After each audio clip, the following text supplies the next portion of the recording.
세계가 복원을 포기한 400년 왕궁. 한국의 기술로 되살려냈습니다. 저는 이 이야기를 처음 들었을 때 솔직히 믿지 않았습니다. 400년 된 왕궁이 하루아침에 지진으로 무너졌습니다.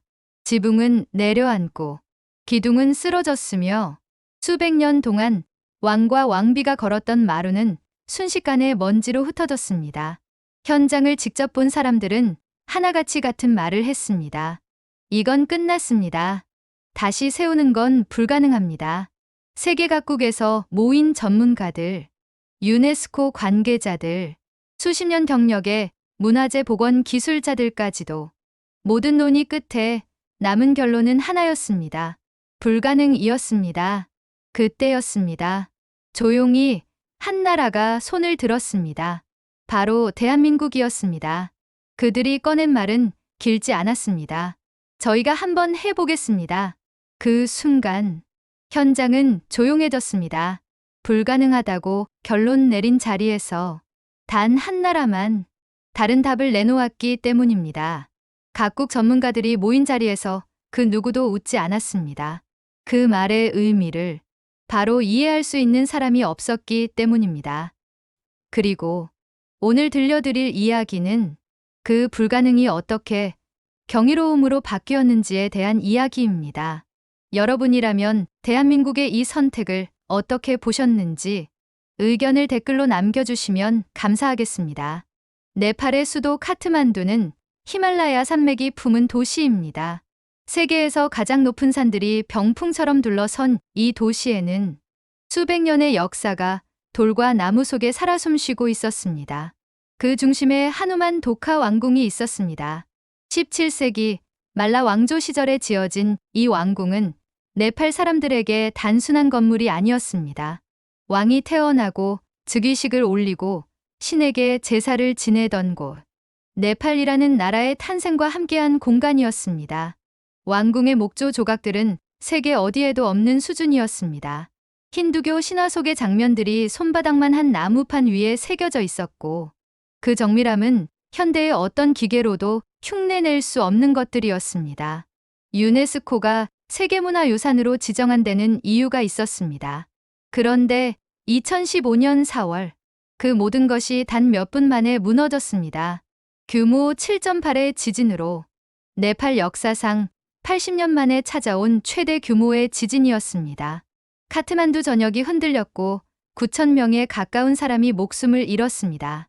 그리고 수백 년을 버텨온 하누만 도카 왕궁은 그날 오전에 지붕부터 차례로 내려앉기 시작했습니다.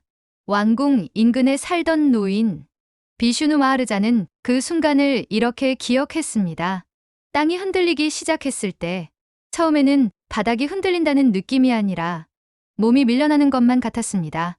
주변에서 무언가 떨어지는 소리가 들렸는데 그 순간에는 아무 생각도 나지 않았습니다. 저는 아내의 손을 꽉 잡고 밖으로 뛰어나갔습니다. 뒤를 돌아볼 수가 없었어요.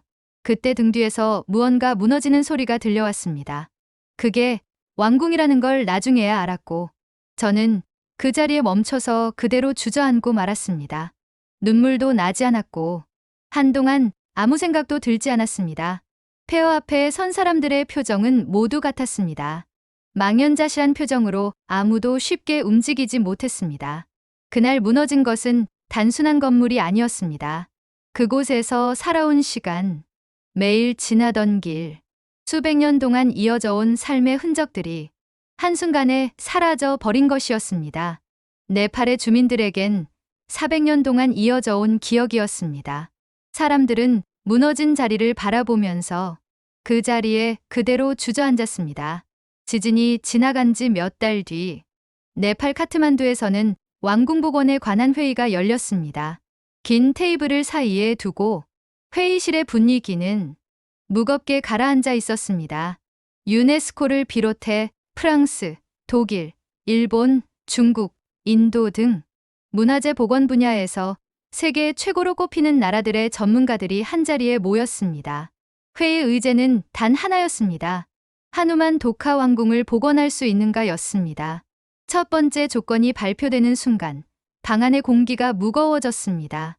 복원은 17세기 방식 그대로 이루어져야 합니다. 현대의 재료는 최소화하고 전통 공법과 전통 목재를 최대한 활용해야 합니다. 유네스코 세계문화유산으로서의 진정성을 유지해야 하기 때문입니다. 그때 독일 측 전문가가 먼저 입을 열었습니다.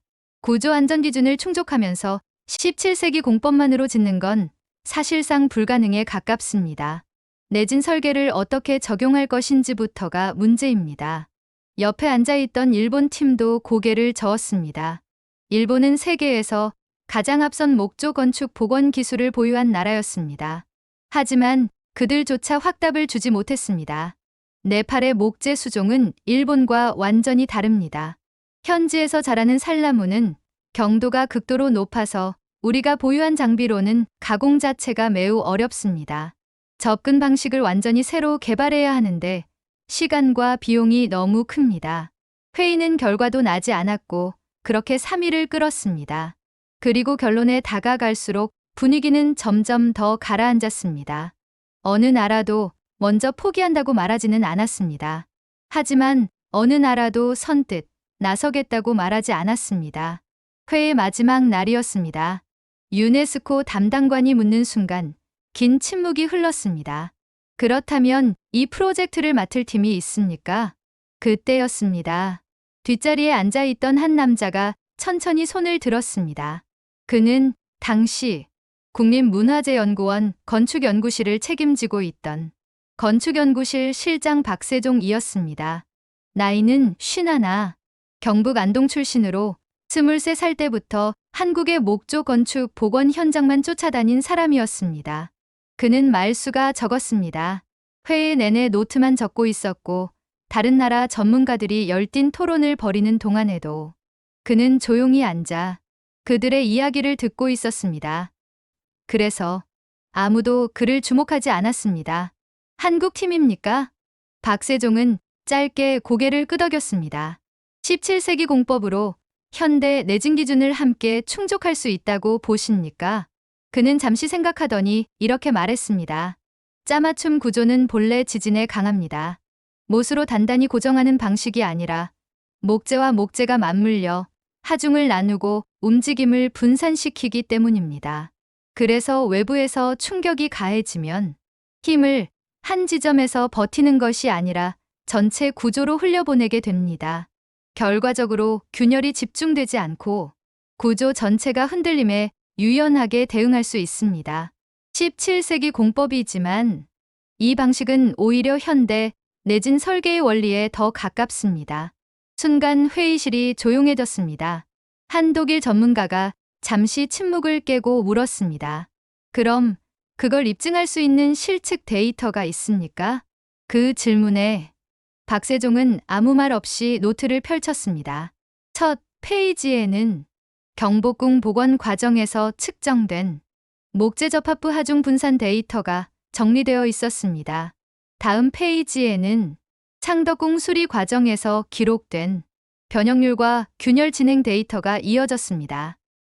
그리고 수원 화성복원 과정에서 측정된 목조 접합부 하중 분산 수치까지 촘촘하게 기록되어 있었습니다. 그 안에 담긴 건 단순한 이론이 아니었습니다. 복원 과정에서 실제로 측정된 수치였고 실제로 복원을 마친 구조의 기록이었습니다. 수십 년 동안 자국의 전통 건축물을 직접 복원하며 쌓아온 결과였습니다.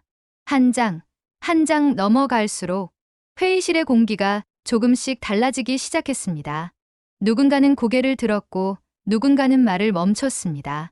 그제야 사람들은 깨닫기 시작했습니다. 한국은 가능하다고 말하는 나라가 아니라 이미 해본 경험으로 말하는 나라였다는 것을.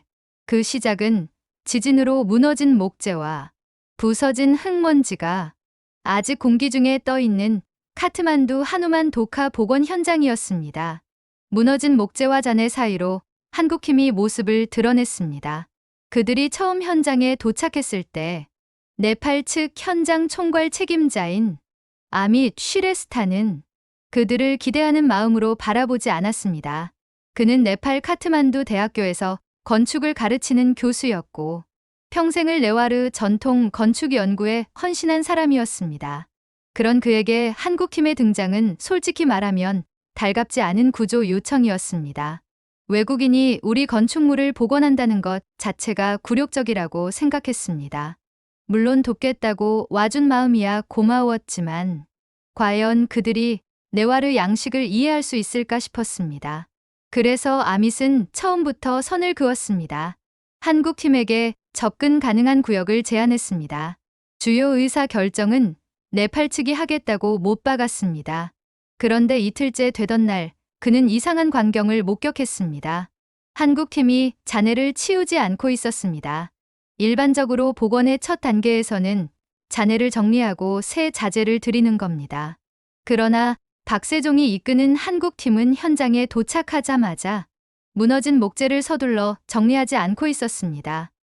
대신 조각 하나하나를 천천히 아주 조심스럽게 꺼내 상태를 확인하고 아직 사용할 수 있는 것들을 따로 골라내기 시작했습니다. 그리고 각 목재마다 번호를 붙이고 있었습니다. 그 모습을 지켜보던 아밋이 다가가서 물었습니다. 왜 잔해를 이렇게 분류하고 있습니까? 박세종이 조용히 설명했습니다. 이 조각들은 단순한 잔해가 아닙니다. 원래 건물에 쓰였던 목재들입니다. 400년 전에 네팔 장인들이 직접 깎아 만든 나무들이고 지금도 다시 사용할 수 있는 것들이 있습니다. 그 말을 듣는 순간 아밋은 아무 말도 하지 못했습니다. 눈앞에 쌓여 있던 것들이 더 이상 부서진 나무로 보이지 않았기 때문입니다. 그는 잠시 그 자리에 서서 목재 하나하나를 다시 바라봤습니다.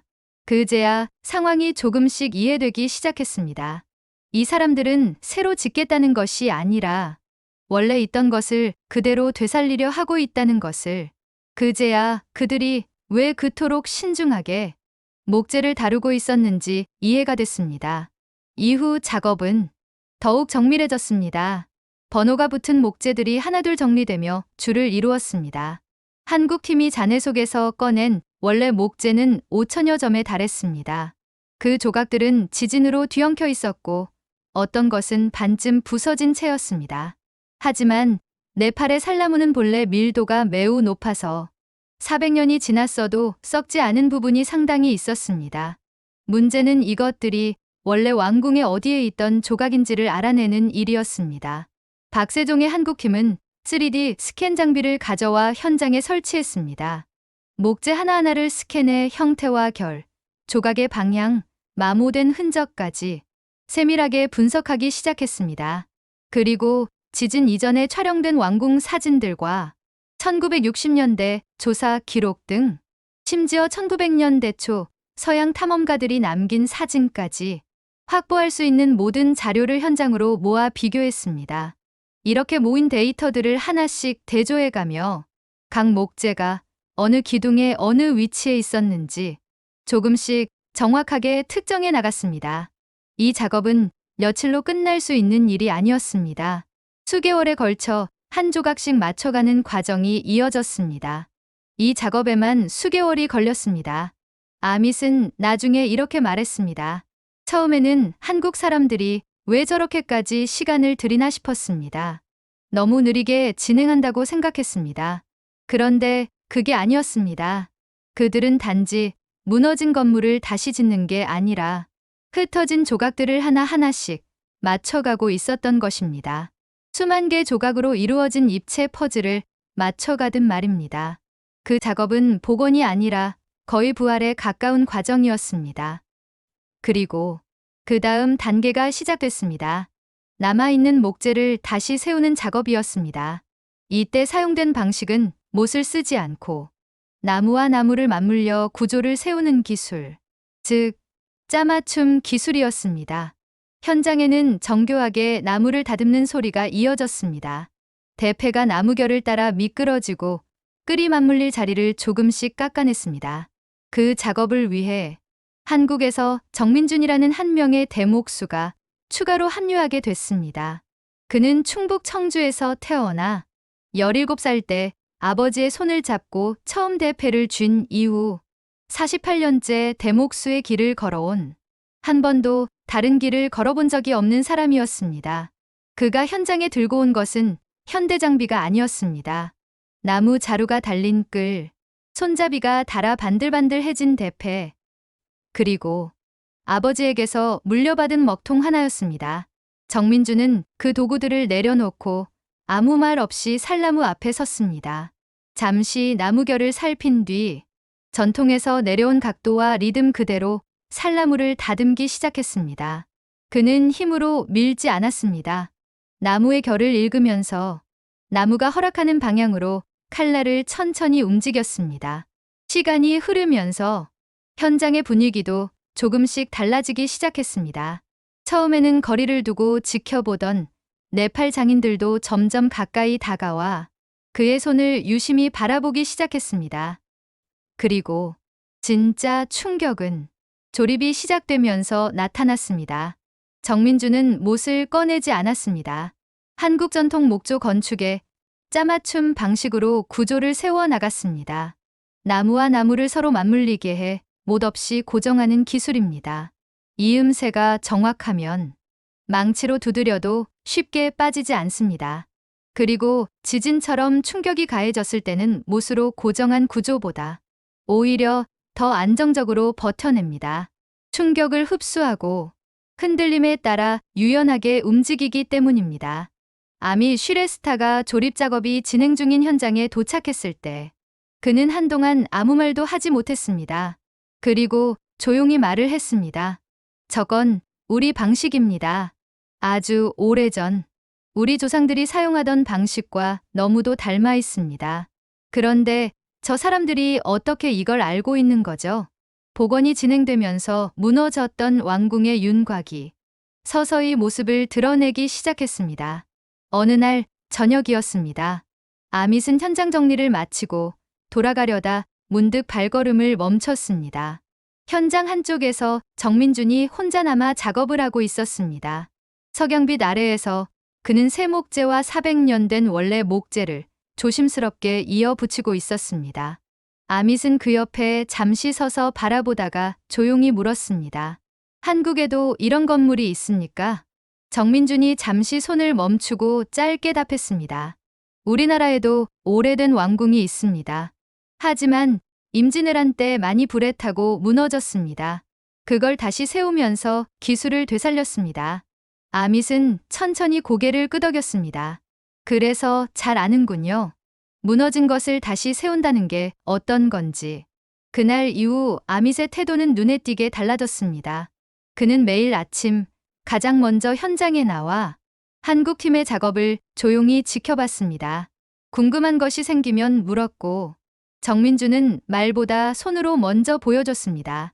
그렇게 두 사람 사이에는 말이 아닌 방식으로 신뢰가 쌓이기 시작했습니다. 어느 날 아밋이 동료들에게 이렇게 말했습니다. 우리 조상의 손길이 돌아온 것 같습니다. 그것은 단순한 감탄이 아니었습니다. 그것은 인정이었습니다. 서로의 방식을 이해하고 받아들였다는 분명한 인정이었습니다. 한국 기술자들과 네팔 현지 장인들이 함께 작업을 이어갔습니다. 그리고 시간이 흐르면서 현장에는 점점 더 많은 네팔의 젊은이들이 모여들었습니다. 공사가 중반에 접어들 무렵 박세종은 팀 전체 회의를 열었습니다. 의제는 단 하나였습니다. 우리가 떠난 뒤에도 이 건물들을 지켜낼 사람이 있어야 합니다. 네팔은 지진대 위에 있는 나라입니다. 언제든지 또 다른 지진이 올 수 있습니다. 누군가가 지속적으로 관리하지 않으면 지금 복원하고 있는 이 건물도 언젠가는 다시 무너질 수밖에 없습니다. 그래서 한국팀은 복원 작업과 동시에 현지 기술자들을 대상으로 교육 프로그램을 시작했습니다. 한국팀이 전한 것은 단순한 기술이 아니었습니다. 목재를 벌레로부터 보호하는 방법, 전통 목재에 맞게 현대 방부 처리를 적용하는 방식, 습기로 인한 목재 팽창을 관리하는 법, 짜맞춤 접합부가 느슨해졌을 때 다시 바로잡는 방법까지 하나하나 현장에서 직접 손을 잡고 가르쳤습니다. 처음에는 그 인원이 5명이었습니다. 하지만 시간이 지나면서 그 수는 점점 늘어났고 어느새 15명을 넘었습니다. 아밋은 여기서 멈추지 않았습니다. 카트만두 대학교 건축학과 학생들까지 현장 실습으로 데려와 직접 보고 배우고 손으로 익히게 했습니다. 그리고 마지막 날 교육 수료식이 끝난 뒤 아밋이 박세종에게 다가왔습니다. 그리고 아밋이 조용히 입을 열었습니다. 솔직히 말씀드리겠습니다. 처음에 저는 한국 팀을 반기지 않았습니다. 우리의 전통을 외국인이 만진다는 게 편하지 않았습니다. 그런데 지금은 생각이 완전히 달라졌습니다. 한국이 우리에게 남겨준 건 왕궁만이 아닙니다. 이 왕궁을 지켜낼 수 있는 힘도 함께 주었습니다. 박세종은 대답하지 않았습니다. 그냥 고개를 한번 끄덕였습니다. 황금빛 지붕과 붉은 목조 구조의 복원이 마무리된 왕궁의 전경이 햇살 속에서 조용히 빛나고 있었습니다. 2020년, 마침내 5년에 걸친 복원 작업이 마무리됐습니다. 5천여 점의 목재가 다시 원래 제자리를 찾았습니다. 금빛 지붕 장식은 다시 햇빛을 받아 빛났고 붉은 목조 기둥은 다시 하늘을 향해 곧게 섰습니다. 완공 당일, 왕궁 앞 광장에는 수천 명의 네팔 시민들이 모였습니다. 누가 부른 것도 아니었습니다. 소식을 들은 사람들이 하나둘 모여든 것이었습니다. 그리고 왕궁의 문이 열리는 순간 광장에서 박수가 터져 나왔습니다. 그 자리에는 비슈누 마하르잔도 있었습니다. 5년 전 지진이 일어나던 날 아내의 손을 잡고 뒤도 돌아보지 못한 채 그 자리를 떠났던 그 노인이었습니다. 그는 다시 아내의 손을 잡았습니다. 그리고 말없이 한참 동안 왕궁을 바라봤습니다. 잠시 후 그는 조용히 손등으로 눈가를 훔쳤습니다. 다시 볼 수 있을 줄은 몰랐습니다. 그 말은 길지 않았습니다. 하지만 그날 그 자리에 있던 모든 사람들에게는 그것으로 충분했습니다. 그 말 하나로 모든 것이 설명됐기 때문입니다. 한국은 많은 것을 가진 나라가 아닙니다. 땅도 좁고 자원도 부족하고 수백 년 동안 침략받아서 무너진 것들을 그 자리에서 스스로 다시 세워야 했던 나라입니다. 그래서일지도 모릅니다. 무너진 것을 다시 세운다는 것이 무엇인지, 그게 얼마나 긴 시간과 얼마나 많은 손길을 필요로 하는 일인지 한국은 누구보다 이미 잘 알고 있었는지도 모릅니다. 세계가 불가능하다고 말할 때 조용히 손을 드는 선택, 400년 된 목재 하나하나에 번호를 매기고 그 자리를 끝까지 찾아내려는 집요함. 그리고 복원을 마친 뒤에도 그대로 떠나는 것이 아니라 그곳을 스스로 지킬 수 있는 힘까지 남기고 돌아서는 마음. 그것이 한국을 세상에 보여주는 방식입니다. 지금도 네팔 왕궁의 금빛 지붕은 히말라야를 배경으로 빛나고 있습니다. 그 안에는 400년의 시간이 남아있고 한국 대목수의 손길이 남아있으며 네팔과 한국 두 나라 장인들 사이에 쌓인 신뢰가 그대로 남아있습니다. 그리고 사람들의 눈에 잘 보이지 않는 곳에서 아무 말 없이 남겨지는 것들이 있습니다.